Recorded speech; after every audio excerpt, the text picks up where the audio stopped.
We term the budget 2023 as a post-pandemic election budget.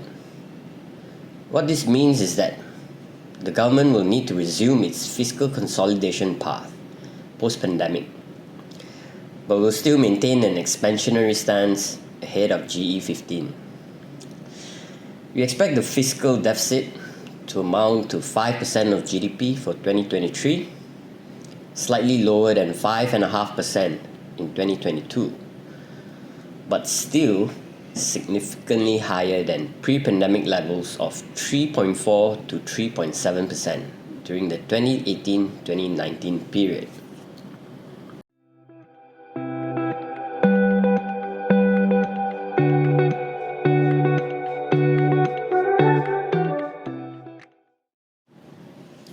We expect budget 2023 to amount to 362.9 billion. This is 2.8% lower compared to 2022, mainly due to lower operating expenditure, which is expected to decline 1.4%, and a sharp reduction in COVID-19 fund allocation of 51%.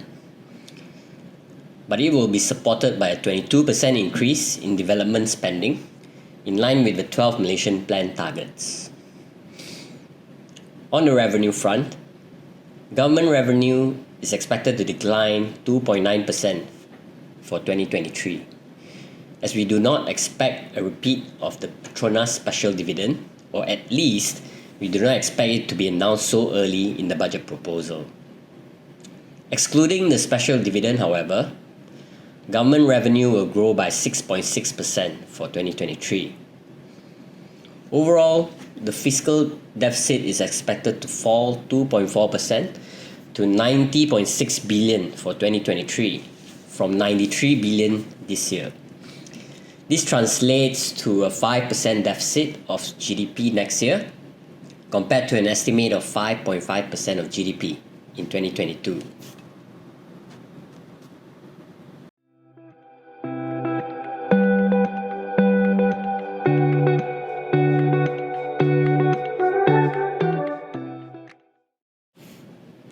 A 5% deficit is indeed a large number that demonstrates the expansionary stance of the government. However, it is also necessary given that Malaysia has yet to make a full recovery from the pandemic, while the country is facing high inflationary pressure and increasing global economic uncertainty going into next year. Even with the 5% deficit, Malaysia remains on track to achieve its medium-term fiscal target of 3.5% of GDP by 2025. And the statutory government debt level is estimated to remain well within the debt ceiling of 65% of GDP.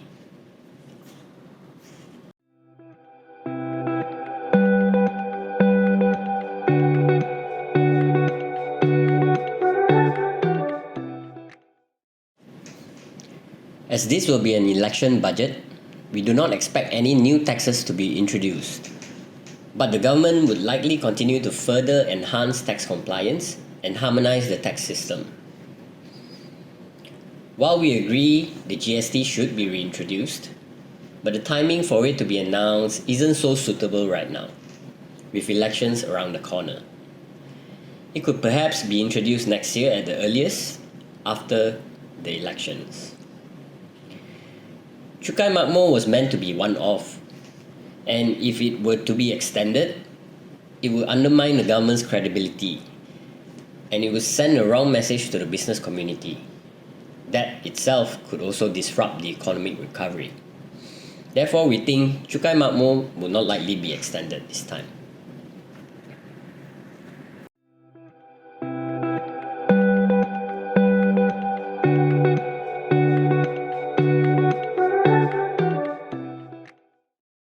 Some of the features for Budget 2023 would include measures to tackle the higher cost of living. This would likely be in the form of more cash assistance for B40 groups, as we expect the Bantuan Keluarga Malaysia to be expanded around an additional 100 to 200 ringgit for households and individuals. For the M40 groups, there could be a lowering of income tax rate for the middle income bracket, and higher tax relief, especially for medical and child support. SMEs may also get a tax cut this round after it was overlooked last year. Also, they could likely get a loan moratorium as many SMEs are still struggling to recover. The SME digitalization grant may be increased further from the 200 million allocated for this year. A pay hike for civil servants had also been announced ahead of the budget, which includes an extra 100 ringgit increment and a 700 bonus. Targeted fuel subsidies have been talked about for a long time and may finally be announced in the budget to be implemented next year. As the details are still scarce right now, what we know is that subsidies will likely be channeled via e-wallet. Other measures from Budget 2023 may include moves to tackle the current labour market crunch. These will be via cash incentives to fill up job vacancies, providing rehiring and reskilling benefits, as well as creating a returnship program for women. Also, there will likely be measures to rebuild retirement savings after the EPF withdrawals amounting to 150 billion ringgit in the last 2 years. This will be either through higher tax relief or matching contributions.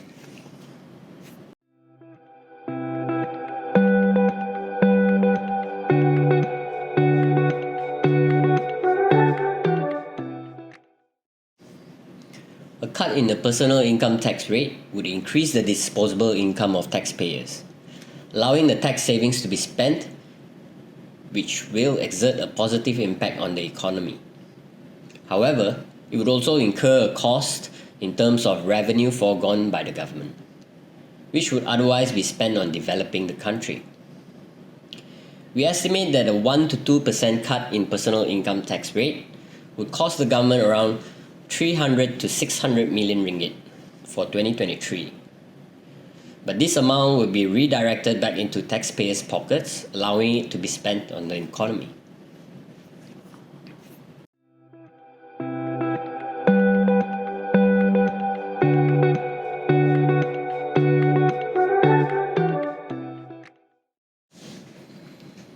Government debt levels of 60% of GDP is considered low compared to advanced economies, but it is considered reasonable for a country like Malaysia as an emerging economy. 60% is also on par with the region for countries at similar stages of development. However, what is concerning is that the debt servicing or annual interest payments of the government is rising at an alarming rate to almost 17% of government revenue, from just over 12% in 2017.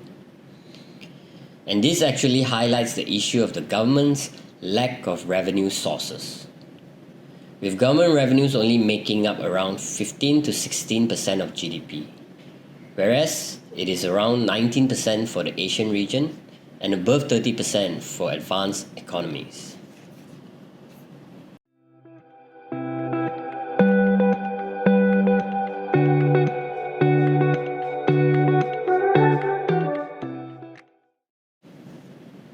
While a 4.2% growth may be low for Malaysia by historical standards, the shaping of global economic landscape is beyond Malaysia's control.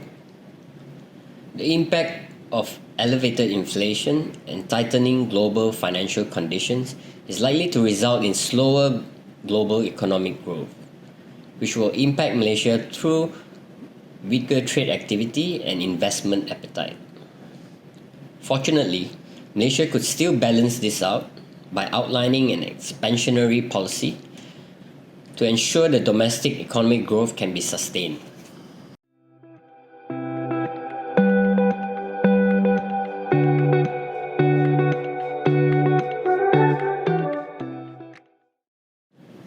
If it is up to me, I think GST is one measure that could solve Malaysia's current fiscal constraints.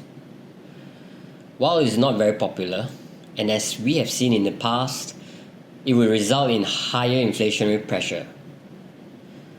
But the impact is a one-off and it will result in improved transparency and prevent tax evasion.